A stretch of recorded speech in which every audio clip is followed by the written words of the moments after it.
हरे कृष्णा कृष्ण कृष्ण हरे हरे, हरे Ram Ram Ram Hare Hare. Hello friends, कहाँ से गुजर गए कि आज के एपिसोड में मैं मायापुर के बारे में, जैसा कि आप लोगों को लग रहा है मैं शुरू में भजन गाई हूँ, उन्हीं के बारे में बात करूँगी। श्री चैतन्य महाप्रभु, उनके बारे में बात करूँगी। अभी पिछले 2 दिन पहले मैं अपने 2-2.5 दिन की टूर पे मायापुर गई थी अपने पूरे परिवार के साथ। मैं, मेरा बेटा और बहू, हम तीनों गए थे। कलकत्ते से मायापुर करीब बाई रोड 3 घंटा लगता है, 3-3.5 घंटा। तो ऐसे हम गए थे। मैं करीब 1983 में गई थी। मैंने समझिए आज से 40 साल पहले मैं गए। तब मैं स्कूल में थी, 12वीं कक्षा में। उस समय मैं गई हुई थी स्कूल के टीम के साथ बस में। तो उसकी यादें बहुत धूमिल सी हो गई थी मेरी यादों में, लेकिन बहुत अच्छा लगा था, ये मुझे याद है। वैसे 40 साल बाद सब कुछ बहुत ज़्यादा बदल गया है। तो पहले तो मैं श्री चैतन्य महाप्रभु के बारे में बोलूँगी कि उनका नाम था विशंबर मिश्र, उनके पिता का नाम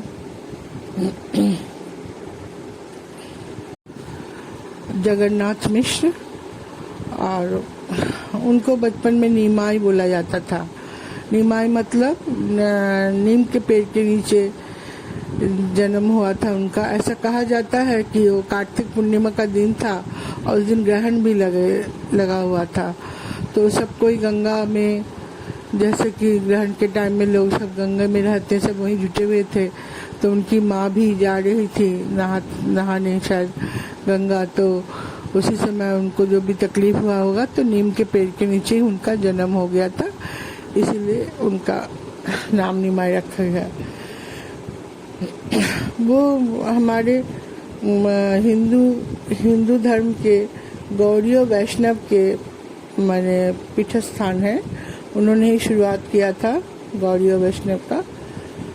वे कृष्ण भगवान हैं कि कृष्ण भगवान के भक्त हैं। हरे कृष्णा कृष्ण कृष्ण हरे हरे, और हरे राम राम राम हरे हरे, ये उन्हीं का दिया हुआ बोली है जो लोग गाते हैं, भजन करते हैं। उन्हीं के समय से बहुत सारे भजन कीर्तन ये सब। उनका जन्म वैसे हुआ था नवद्वीप के नदिया गांव में, जो कि अभी मायापुर कहलाता है। ये मायापुर में जो मंदिर अभी बना हुआ है, जहां मैं अभी गई थी, तो वो करीब 50 या उसके थोड़ा बहुत ऊपर बना है। अभी इस्कॉन वाले मना रहे हैं, बहुत ही भव्य। ये मंदिर जो है ये भी बहुत भव्य है, बहुत सुंदर है, लेकिन इस्कॉन माने और बड़ा और सुंदर और बहुत ही भव्य बन रहा है। जैसा कि आप लोग समझ सकते हैं, इस्कॉन का मतलब सब विदेशी पैसा सब लगे हुए हैं। अभी भी वहाँ के बहुत सारे जगहों के बहुत सारे मंदिरों में विदेशी लोग जो भक्त हैं, उनके भक्त तो पूरे देश में फैले, पूरे विश्व में, देश क्या बोलूं, पूरे विश्व में फैले हुए हैं चैतन्य महाप्रभु के भक्त। तो सबको दान वान देते हैं, तो खूब अच्छा है। तो मैं मायापुर के बारे में बता रही थी। मायापुर में उन्होंने विधवाओं के लिए उन्होंने किया था। विधवाओं का जीवन बड़ा दुखद था, खास करके बंगाली विधवाएं जो लोग वृंदावन में जाते रहते थे। देखा गया 90% विधवाएं वृंदावन में रहती थी। घर से उनको बहुत कष्ट दिया जाता था, तो उन्होंने इसलिए बंगाल में ही उनके रहने के लिए बंदोबस्त किया था। अभी भी जो दुखी और बेसहारा विधवाएं हैं वहाँ जाके रहें, और सारा दिन भजन कीर्तन करना होता है उनको। खाना पीना रहना सब फ्री है।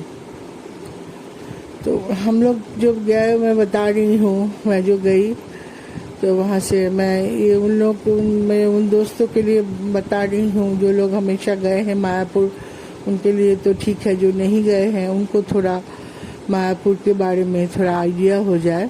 तो वैसे कोलकाता से 3 से 3.5 घंटा लगता है बाई रोड। वैसे ट्रेन सुविधा भी है, ट्रेन जहाँ से भी छूटती हो, बस भी जाती है, धर्मतला से बस जाती है जो कृष्णनगर तक जाती है। फिर कृष्णनगर से दूसरी सवारी आपको लेना पड़ेगा, उसमें आप जा सकते हैं। बस डायरेक्ट मिलता है, फिर ऑटो टोटो भी करके पार करके जा सकते हैं।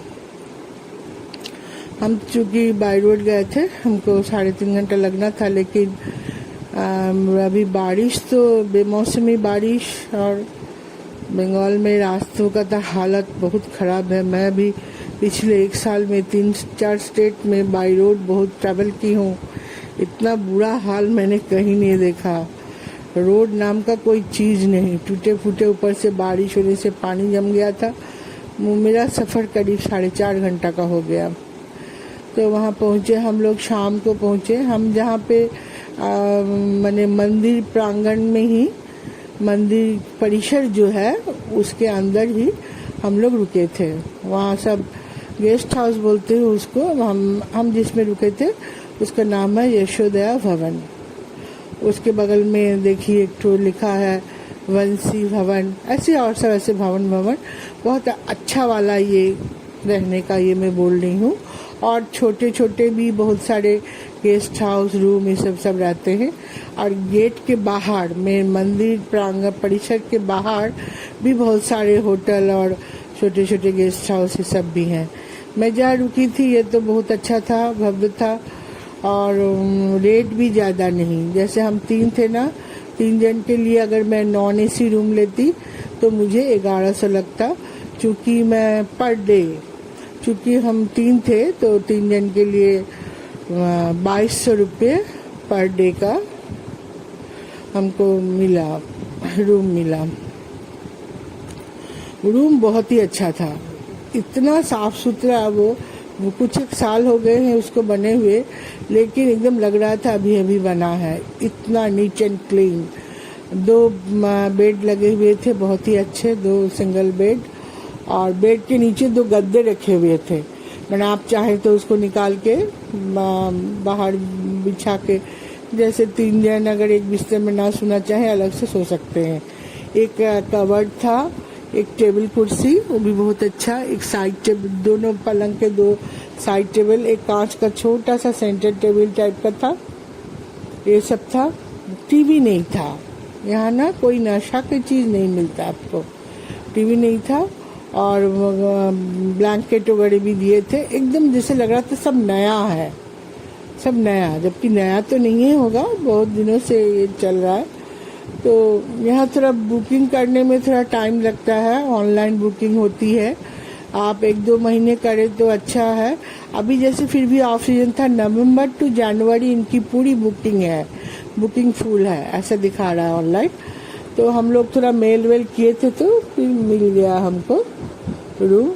और बाथरूम तो एकदम बहुत बढ़िया, एकदम 3 स्टार होटल जैसे। नहाने का पोर्शन में शीशा लगा हुआ, मिरर, पूरा मिरर का दरवाजा से लगा हुआ, और गीजर का बहुत, हैंड शावर, आप शावर, सब बहुत बढ़िया, जैसे जैसे जो होता है बाथरूम भी एकदम लगा था नया। में हमको सब कुछ एकदम नया नया, इतना अच्छा, मैंने सफाई इतनी अच्छी, मेरा कहने का मतलब ये था, साफ सफाई इतनी अच्छी। लेकिन इसमें एक जो कमी वो है, वो कोई रूम सर्विस नहीं मिलेगा आपको, रूम में कोई कुछ दे ले नहीं जाएगा, आपको पानी वानी भी खुद लेके आना है बाहर से। और खाने का है नीचे में, ड्राइंग नीचे में उनका डाइनिंग। ये जो यशोदया भवन जो था, ये 4th या 5th फ्लोर तक था। ये ऐसे ही अगल बगल वाले भी गेस्ट हाउस देखे, 5th फ्लोर तक है। और खाने का नीचे में ग्राउंड फ्लोर में डाइनिंग हॉल है, तो उसके लिए लंच और डिनर की बुकिंग होती है। जैसे सुबह 7 से 9 आपको लंच का बुकिंग करना, माने कूपन लेना पड़ेगा। लंच के कूपन पर है 150 थाली, प्रसादम बोलते हैं वो लोग सबको, यहाँ खाने का सब प्रसादम बोला जाता है। तो प्रसादम के कूपन लीजिए।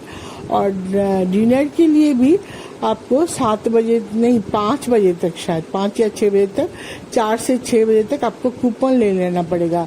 हमको लगता है ये मिसयूज से बचने के लिए, मैंने जितना कूपन कटता है उसके बाद शायद खाना बनाना शुरू होता है। तो रात का था, रात का 110 रुपये का था खाना, और दिन का था 150 रुपया एक पार्ट थाली। थाली में क्या रहता था? दिन के थाली में दाल चावल और 3 प्रकार की सब्जी, फिर चटनी, फिर सलाद, फिर पापड़, फिर खीर, फिर मिठाई, 1 पीस मिठाई। बहुत एकदम भर भर के थाली, और चावल वाले सब सब्जी उब्जी आप जितना चाहे आप ले सकते हैं। खाना भी शुद्ध शाकाहारी, यहाँ प्याज लहसुन भी नहीं चलता। और रात के खाने में भी रोटी चावल, 2 सब्जी, दाल और मीठा। दिन के खाने में चटनी और पापड़ भी था, और रात के खाने में खैर चटनी नहीं था लेकिन पापड़ था रखा। और एक पकौड़ा देते हैं, दिन में भी रात में भी हो। जैसे प्याजी वगैरह बनता है ना, यहाँ तक कि प्याज नहीं था, वैसे बड़े बड़े पत्ते गोभी के पकौड़े, मैंने परवल के पकौड़े, वो नया नया चीज़ खाया हमने, तो वो खाने को मिला। और खाना बहुत अच्छा, एकदम ताज़ा गरम गरम खाना, आप जितना खा सकते हैं उतना। पहले ही वो लोग इतना सफिशिएंट दे देते हैं कि आपको फिर से लेने की ज़रूरत नहीं। बहुत अच्छा था खाना पीना। लेकिन यहाँ जो एक तो है, आप ये पूरे मंदिर परिसर में कहीं चाय नहीं मिलती, चाय कॉफ़ी कहीं नहीं मिलेगा। माने नशा मानते हैं वो लोग इसको। सिगरेट तो सब, गुटखा पान तो छोड़ ही दीजिए, चाय तक नहीं मिलती। आप अपने रूम में भी केटली उटली में चाय नहीं पी सकते, ये लिखा है उनके नियमों में। तो वो पीने के लिए आपको कहाँ जाना पड़ेगा? गेट के बाहर। गेट पे तक जाने के लिए वहाँ आप अपनी गाड़ी में अगर जाते भी हैं, जैसे हम जिस ड्राइवर को लेके गए थे उसको घर भेज दिए थे, क्योंकि अंदर तो ज़्यादा गाड़ी तो जाके तो फायदा नहीं, वो लोग तो कहीं ले जाने नहीं देंगे। उनका ना अपना येलो कलर का टोटो चलता है जो आपको गेट तक ले जाएगा। फिर गेट के उस पार आपको दूसरे टोटो मिलेंगे वो लोग, और टोटो का रेट भी सब उसमें लिखा है। गेट तक ले जाने का 30 रुपया लेते हैं वो लोग, पूरा टोटो, एक टोटो पूरा बुक करके। गेट तक जाने में टोटो में करीब 3 से 4 मिनट लगता है। फिर वहाँ चाय के स्टॉल है, टी स्टॉल, वो लोग बेंच वेंच डाल के, जैसे टूरिस्ट जगहों पे होता है वैसे मस्त कुल्हड़ में चाय, ये सब। कॉफ़ी तो मैंने देखा नहीं कहीं मिलते हुए, तो हम लोगों को वहीं जाना पड़ता था। थोड़ी चाय की आदत थी, वो थोड़ी सी जो, अब तकलीफ तो नहीं कह सकते, भगवान के पास गए थे, समझिए पुण्य का जगह था, तो वहाँ भगवान चाहते हैं शायद ये नशा छूट जाए। शायद 7 दिन रहेंगे तो छूट भी जाएगा। लेकिन हम लोग सुबह भी वैसे करके जाते थे। फिर मंदिर गए हम लोग, जैसे मैंने होटल का तो बता दिया, सब कुछ खाना पीना रहना सब कुछ गीजर उजर है, एसी सब था। तो जैसे मंदिर में सुबह 5 बजे मंगल आरती होती है, फिर 8 बजे आरती होती है, पूजा होती है, फिर भजन, फिर गीता पाठ, ये सब होते रहता है। शुरू में घुसते ही पंचतत्व जो भगवान है 5 जन, उनके मूर्ति सब लगे हुए हैं। उसके बाद थोड़ा दाएं तरफ जाके राधा कृष्ण और राधा की 8 सखियां, जो उनकी प्रिय सखियां थी, वो लोग सबको मिला के वो जो मूर्ति वो लगी हुई है। हमेशा भजन होते रहता है वहाँ। आरती बहुत भव्य होता है। आरती के समय लोग नाचते रहते हैं एकदम खूब भाव विभोर होके। कुछ तो औरा है वहाँ का जो कि आपको मंत्रमुग्ध कर देगा। बहुत अच्छा लगा हमको। और एक चीज़ जो मुझे थोड़ा सा अट्रैक्ट किया, मैं वहाँ बहुत विदेशियों को देखी जो कि हमारे देश के कपड़े में धोती, हाफ फुतुआ जिसको बोलते हैं, हाफ कुर्ता पहन के जप माला गले में लटकाए जप कर रहे हैं। कोई अमेरिका के हैं, कोई फ्रांस के हैं, कोई रशिया के हैं। ये लोग सब ये लोग कर रहे हैं, ध्यान मग्न हैं, माला जपे जा रहे हैं। वो लोग रहते हैं वहाँ सब। तो मेरे को, मैंने इस कृष्ण नाम में सोचिए, हम अपने देश में रह के ही ये इस नाम को रस लेते लेते मेरे को एज करीब पार हो गया, तब मैं जाके कृष्ण नाम का महत्व समझी। वो लोग सब यंग हैं, वो लोग सब वहाँ पे भजन कीर्तन करते रहते हैं और इतना बढ़िया गीता का वो सब पाठ करते हैं। औरतों को मैं सबको साड़ी या हाफ साड़ी जिसको जो साउथ में जो हाफ साड़ी बोलते हैं ना, जो नीचे घाघरा ऊपर ब्लाउज और चुन्नी, ऐसे करके सबके बिंदी लगी हुई, हाथ में चूड़ी, एकदम इंडियन स्टाइल। और इतने प्यार से अपनाया है उन लोगों ने कि ये चीज मुझे बहुत अच्छा लगा। मैं बहुत ध्यान से उन लोगों को देख रही थी। तो हम लोग तो वहाँ पे 2 दिन थे।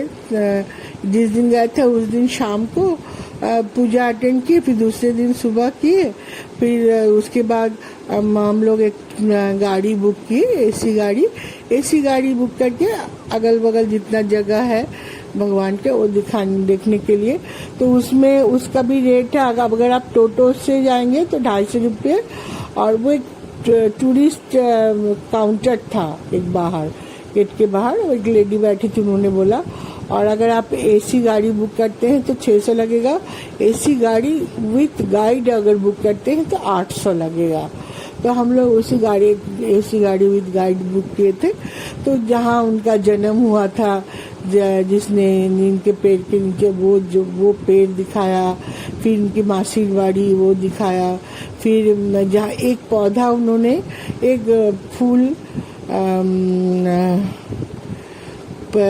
फूल का पेड़ उन्होंने लगाया था। फूल का नाम मैं जस्ट नाउ भूल रही हूँ, क्या नाम था अभी एकदम भूल रही हूँ। फूल का नाम एकदम फैला फूल होता है, सफेद, वो खूब खुशबू होती है। हमको लगता है उसको हिंदी में रात की रानी बोलते हैं शायद, वो फूल को बंगला में भी कुछ और बोलते हैं। जो भी पेड़ फैला हुआ वो पेड़ उन्होंने लगाया था, वो पेड़ है।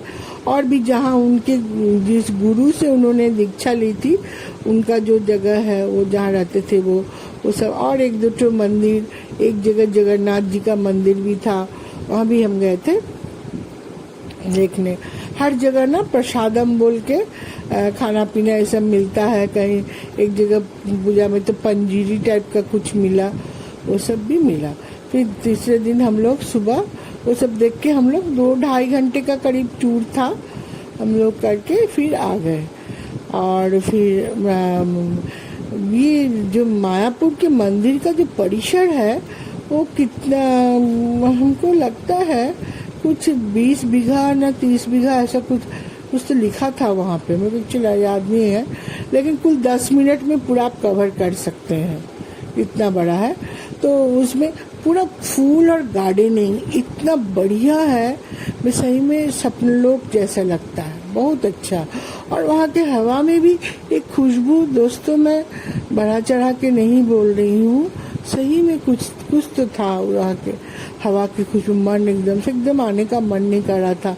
हम लोग तो सोचे भी थे एक दिन और बढ़ा लेंगे, लेकिन कुछ मुझे ही, बच्चे भी तैयार थे, मुझे ही कुछ तकलीफ है बाहर कहीं रहने से, सोने होने में थोड़ा तकलीफ हो जाती है करके हम लोग फिर तीसरे दिन हम लोग फिर वहाँ से चल दिए। फिर बाय रोड आए, आते समय हमको उस दिन तब धूप भी निकल गया था, हम लोग 3 घंटे में लौट आए।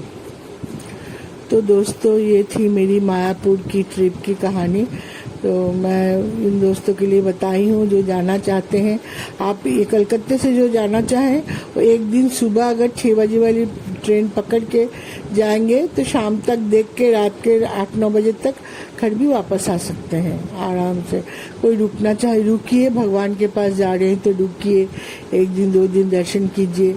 हम लोग मंदिर में बैठ के माला भी जप किए, जैसे कि हम लोग तो ऐसे ही करते हैं, तो थोड़ा अच्छा लगेगा। लेकिन बहुत कम खर्चे में आपका ये बहुत अच्छा एक टूर है जो आप कर सकते हैं।